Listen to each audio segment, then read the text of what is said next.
പുതിയ ക്രിമിനൽ നിയമം പ്രാബല്യത്തിൽ വന്ന ഇന്ന് തന്നെ നമ്മുടെ കേരളത്തിലും ആദ്യ കേസ് രജിസ്റ്റർ ചെയ്തിരിക്കുകയാണ്. മലപ്പുറം ജില്ലയിലെ കൊണ്ടോട്ടി പോലീസ് സ്റ്റേഷനിൽ ജൂലൈ 1-ാം തീയതി പുലർച്ചെ 12:20 രാജ്യത്തെ പുതിയ ക്രിമിനൽ നിയമപ്രകാരം സംസ്ഥാനത്തെ ആദ്യ കേസ് രജിസ്റ്റർ ചെയ്തിരിക്കുന്നത്. അതായത് അശ്രദ്ധമായും മനുഷ്യജീവന് അപകടം വരുത്തുന്ന രീതിയിലും ഇരുചക്ര വാഹനം ഓടിച്ചതിന് കൊണ്ടോട്ടി പോലീസ് സ്വമേധയായിട്ടാണ് കേസെടുത്തിരിക്കുന്നത്. കർണാടക മടിക്കേരി സ്വദേശി മുഹമ്മദ് ഷാഫിക്കെതിരെയാണ് കേസെടുത്തിരിക്കുന്നതെന്നാണ് കൊണ്ടോട്ടി പോലീസ് വ്യക്തമാക്കുന്നത്.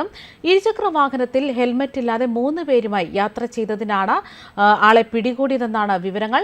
അതായത് ഭാരതീയ ന്യായ സംഹിത 2023 281-ാം വകുപ്പ്, മോട്ടോർ വാഹന നിയമത്തിലെ 194D വകുപ്പുകളും ചുമത്തിയാണ് ഇപ്പോൾ എഫ്ഐആർ രജിസ്റ്റർ ചെയ്തിരിക്കുന്നത്. പുതുതായി നിലവിൽ വന്ന ഭാരതീയ നാഗരിക സുരക്ഷാ സംഹിതയിലെ വകുപ്പ് 173 പ്രകാരമാണ് എഫ്ഐആർ തയ്യാറാക്കിയിരിക്കുന്നതെന്നാണ് പോലീസ് അറിയിക്കുന്നത്. അതേസമയം പഴയ Indian penal code, code of criminal procedure, Indian evidence act തുടങ്ങിയവയ്ക്ക് പകരമായിട്ടാണ് ഭാരതീയ ന്യായ സംഹിത, ഭാരതീയ നാഗരിക് സുരക്ഷാ സംഹിത, ഭാരതീയ സാക്ഷ്യ അധിനിയം എന്നീ നിയമങ്ങൾ ജൂലൈ 1 തിങ്കളാഴ്ച മുതൽ രാജ്യവ്യാപകമായി പ്രാബല്യത്തിൽ എത്തിയത്. അതായത് ഇന്ത്യയുടെ ക്രിമിനൽ നീതിന്യായ വ്യവസ്ഥയിൽ കാര്യമായ മാറ്റം തന്നെയാണ് ഇത് വരുത്തുന്നത്. ബ്രിട്ടീഷ് ഭരണകാലത്തെ നിയമനിർമ്മാണങ്ങളെയൊക്കെ മാറ്റി സ്ഥാപിക്കുകയും ഇതിലൂടെ ചെയ്യുകയാണ്. പുതിയ നിയമങ്ങൾ പ്രാബല്യത്തിൽ വന്നതിനാൽ തന്നെ നമ്മൾ അറിഞ്ഞിരിക്കേണ്ടിയിരിക്കുന്ന 10 കാര്യങ്ങളൊക്കെയുണ്ട്. അതായത് ക്രിമിനൽ കേസുകളിൽ വിചാരണ അവസാനിച്ച് 45 ദിവസത്തിനുള്ളിൽ വിധികൾ പുറപ്പെടുവിക്കണം എന്ന് തന്നെയാണ് ഈ പുതിയ നിയമത്തിൽ പറയുന്നത്. ആദ്യ വാദം കേട്ട 60 ദിവസത്തിനകം കുറ്റം ചുമത്തണം.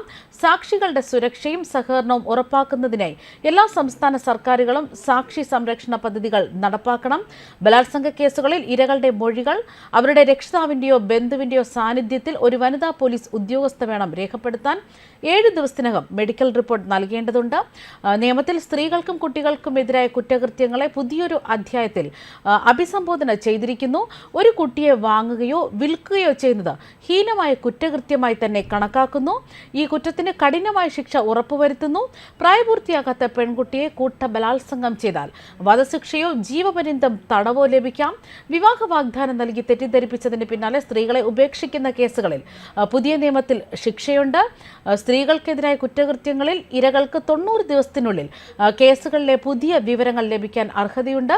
എല്ലാ ആശുപത്രികളിലും സ്ത്രീകൾക്കും കുട്ടികൾക്കും എതിരായ കുറ്റകൃത്യങ്ങളിൽ ഇരയായവർക്ക് സൗജന്യ പ്രഥമ ശുശ്രൂഷയോ അല്ലെങ്കിൽ ചികിത്സയോ നൽകേണ്ടതുണ്ട്. എഫ്ഐആർ, പോലീസ് റിപ്പോർട്ട്, കുറ്റപത്രം, മൊഴികൾ, കുറ്റസമ്മതം, മറ്റ് രേഖകൾ എന്നിവയുടെ പകർപ്പുകൾ 14 ദിവസത്തിനകം ലഭിക്കാൻ പ്രതിക്കും ഇരയ്ക്കും അർഹതയുണ്ട്. കേസ് വാദം കേൾക്കലിൽ അനാവശ്യ കാലതാമസം ഒഴിവാക്കാൻ കോടതികൾക്ക് പരമാവധി 2 തവണ കേസ് പരിഗണിക്കുന്നത് മാറ്റിവെക്കാൻ അനുവദിക്കും. പോലീസ് സ്റ്റേഷൻ സന്ദർശിക്കാതെ തന്നെ ഇലക്ട്രോണിക്സ് ആശയവിനിമയത്തിലുള്ള സംഭവങ്ങൾ റിപ്പോർട്ട് ചെയ്യാം. അധികാരപരിധി പരിഗണിക്കാതെ തന്നെ ഏത് പോലീസ് സ്റ്റേഷനിലും എഫ്ഐആർ ഫയൽ ചെയ്യാൻ പുതിയ നിയമം വ്യക്തികളെ അനുവദിക്കുന്നു. അറസ്റ്റിലാകുന്ന വ്യക്തിക്ക് അവരുടെ സാഹചര്യത്തെക്കുറിച്ച് ഒരു വ്യക്തിയെ അറിയിക്കാൻ അവകാശമുണ്ട്. അതുവഴി അയാൾക്ക് ഉടൻ തന്നെ സഹായം ലഭിക്കും. കുടുംബാംഗങ്ങൾക്കും സുഹൃത്തുക്കൾക്കും പെട്ടെന്ന് തന്നെ അയാളുമായി ബന്ധപ്പെടുന്നതിന് പോലീസ് സ്റ്റേഷനുകളിലും ജില്ലാ ആസ്ഥാനങ്ങളിലും അറസ്റ്റിന്റെ വിശദാംശങ്ങൾ പ്രദർശിപ്പിക്കും.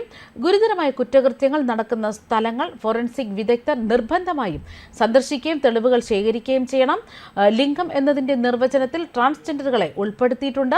സ്ത്രീകൾക്കെതിരായ ചില കുറ്റകൃത്യങ്ങളിൽ ഇരയുടെ മൊഴികൾ വനിതാ മജിസ്ട്രേറ്റ് ആയിരിക്കണം രേഖപ്പെടുത്തേണ്ടത്. ഇതെല്ലാമാണ് ഇപ്പോഴത്തെ പുതിയ നിയമത്തിൽ പ്രാബല്യത്തിൽ എത്തിയിരിക്കുന്നത്. ന്യൂസ് ഡെസ്ക്, കർമ്മ ന്യൂസ്.